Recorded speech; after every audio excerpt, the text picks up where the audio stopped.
अब जो प्रश्न चल रहा है कि इस सतलोक आश्रम बरवाला के अंदर जो भक्त आ जाते हैं, इनका घना सौभाग्य है, चाहे कोई दुखी आया है भावे चाहे कोई सुख में आया है। ये दुख उसके लिए फिर एक वरदान सिद्ध होगा, जो दास के इन वचनों को स्वीकार करके और इस पर दृढ़ हो जाएगा। क्योंकि दास का उद्देश्य केवल आपको यहां बुलाना और छू मंत्र करके रोग नाश करना नहीं है कुछ, क्योंकि अब देखा भगत ज्यादा आन लागे, विशेषकर जो दुखी है रोगी है, वो सुन लेते हैं, कोई कह देता वहां जाओ, जाते ठीक हो जाओगे। यहां आते हैं कई भगत तो कहते हैं हमने तो बस यो ठीक कराना है, नाम नूम ना लेना। होता कोई बात हुई या सिर में दर्द करना हो हमारे भी, तुम यहाँ पर यहां आने से पहले ये सोचकर आया करो, यदि आपने मोक्ष प्राप्ति करनी है तो आओ, यदि आपने रोगी नाश कराना है तो हॉस्पिटल बहुत बड़े हैं, वहां जाओ। हमारा मूल उद्देश्य है, जो असली सौदा हम करते हैं वो हमारा सौदा मोक्ष प्राप्ति, जन्म मरण का रोग नाश करना है। और जो अन्य संसारिक और शारीरिक कष्ट या मानसिक पीड़ा, ये तो हम रुंगे में देते हैं आपको, रुंगे में। अगर सौदा करोगे तो रुंगा मिलेगा, ना तो मिले नहीं। रुंगा क्या होता था पुराने समय में, पैसा नहीं होता था गांव में, कनक से ही गेहूं चने, किसान जो है जाति में दास का जन्म था। तो हमारी दादी जी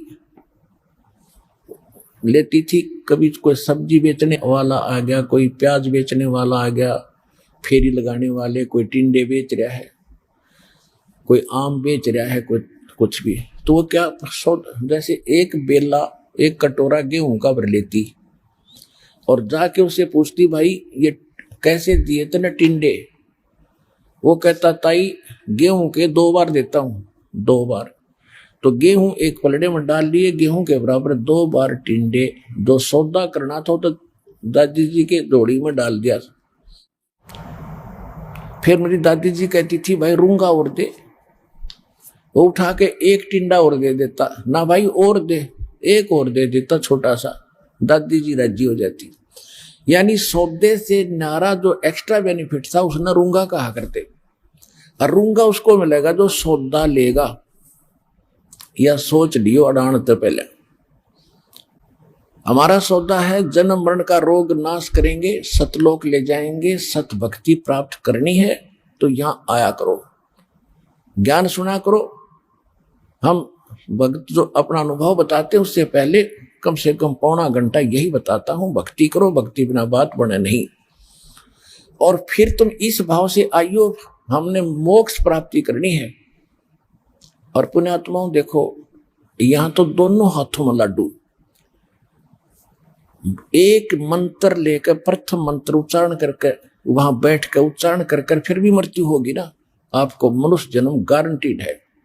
ये भगवान का कहा वचन समझ लेना।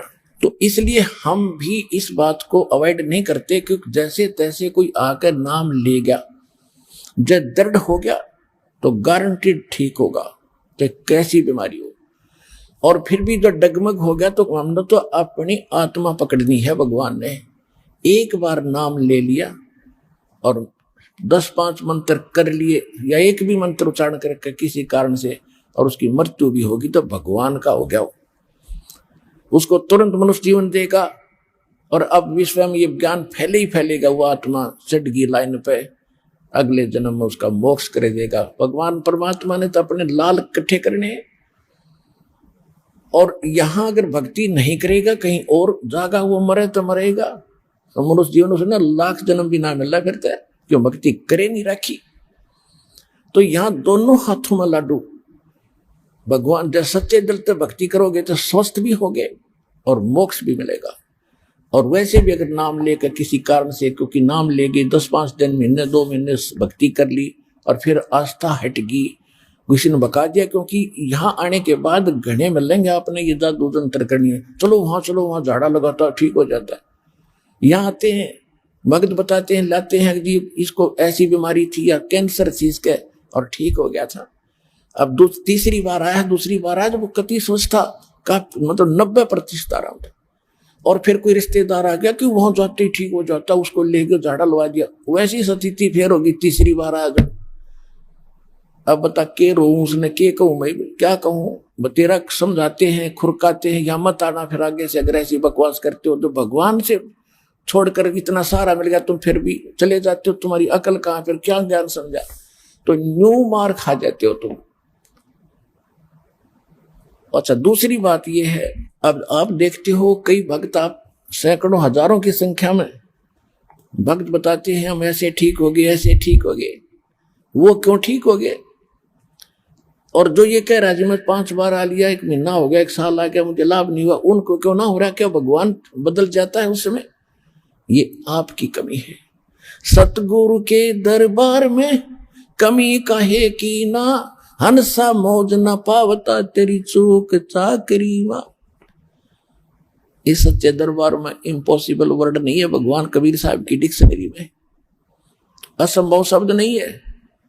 इसके सच्चे दरबार में किसी वस्तु की कमी नहीं है। लेकिन आपको रजा नहीं प्राप्त हो रही तो आपकी कोई सेवा में, कोई क्रियाओं में, कोई आपकी मर्यादा में त्रुटि है, उसको ठीक करो। दूसरा ये होता है कि जैसे एक डॉक्टर के पास एक जैसी रोगी जाते हैं, एक रोगी तो 2-3 खुराकों में ठीक हो जाता है, दवाई देते हैं, और एक को कहता है कल फिर आना 1 हफ्ते में, दवाई ले जा फिर आना हफ्ते में। तो उसका रोग दीर्घ है, उसका रोग अभी स्टार्ट था, वो 2-3 खुराकों से ठीक हो गया, और ठीक वो भी होगा क्योंकि औषधि वही है, उसका थोड़ा समय लग जाएगा, स्वस्थ अवश्य होगा। तो ये भी कारण है। इस कारण से भी आप लगे रहना। परमात्मा के फार्मूले हैं, द्वार धनी के पड़ा रहे और धके धनी के खावे, और 100 काल झकझोल ही पर द्वार छोड़ने जा। तो इन फार्मूलों को अपनाना पड़ेगा अपने। फिर क्या बताते हैं, धीरे धीरे रे मना, धीरे सब कुछ हो, माली सींचे 100 घड़ा, भाई ऋतु आए फल हो। एक ये फार्मूला है कि धीरे धीरे रे मना, धीरे सब कुछ हो, माली सींचे सैकड़ों घड़े पानी के, और समय आए फल हो। जैसे एक आम का पौधा बीज बोया माली ने, और उसमें जब तक वो पेड़ नहीं बनता उसकी सुरक्षा भी करता है, उसकी सिंचाई भी करता है, सैकड़ों घड़े पानी डालता है, तो वो उस प्रोसेस का मास्टर है। उसको अविश्वास नहीं होता, उसको पक्का दृढ़ विश्वास है कि इससे यूं आम पेड़ बनेगा, और जब ये पेड़ बन गया तो इतने फल देगा, लदपद हो जाएगा। इसी प्रकार आपका यो भक्ति रूपी, सत भक्ति रूपी, यथार्थ भक्ति रूपी पौधा आम का बीज ईब बुया है आप जब से यहाँ आए। अब इसकी सुरक्षा और आप इसकी संभाल करो, सिंचाई करो, सेवन करो, मर्यादा में रहो, बाढ़ बनाओ, इसकी रक्षा करो और भक्ति करते ही रहो। एक बार इसने थोड़ा सा समय दो, उबरन दो आपकी भक्ति, और बनन दो इसको भक्ति का पेड़। फिर देखना फल लदपद हो जाओगे, आप भी खा लोगे, रिश्तेदारों को भी पहुंचा दोगे, तो भी ना खत्म हो। इतना सुख देगा। फिर तीसरा फार्मूला ये है, जैसे आपको बहुत बार बताया है कि भगत भी आपस में बताते हैं। एक बहन आया करती थी, सन 2005 से उसने नाम ले रखा था, संतान नहीं थी, और लगभग 15 वर्ष शादी ने भी हो गए थे, लेकिन उसको ज्ञान गुण से कति समझ में आ गया था इस बात का कि अगर होगा तो कदे सुनाई यही होगी, ना हो नहीं संसार में। तो उसको बार बार कहा जाता, बेटी विश्वास रख। कहते हैं कभू तो दीन दयाल का भनक पड़ेगी कान, तो वह भी दृढ़ रही। तो इकट्ठी 2 लड़की दी उसको, 2 लड़की बालक ने 40 साल की उम्र में। अब 1.5 साल के बाद अब फिर इकट्ठे 2 लड़के और हो रहे उसके, वह कभी इंटरव्यू फिर देगी, आई हुई थी लेकर के। अब 2 लड़के फिर दे दिए। मगर बेटी हाथ जुड़वा देगा तेरे संतान की, तने बस करना पड़ेगा।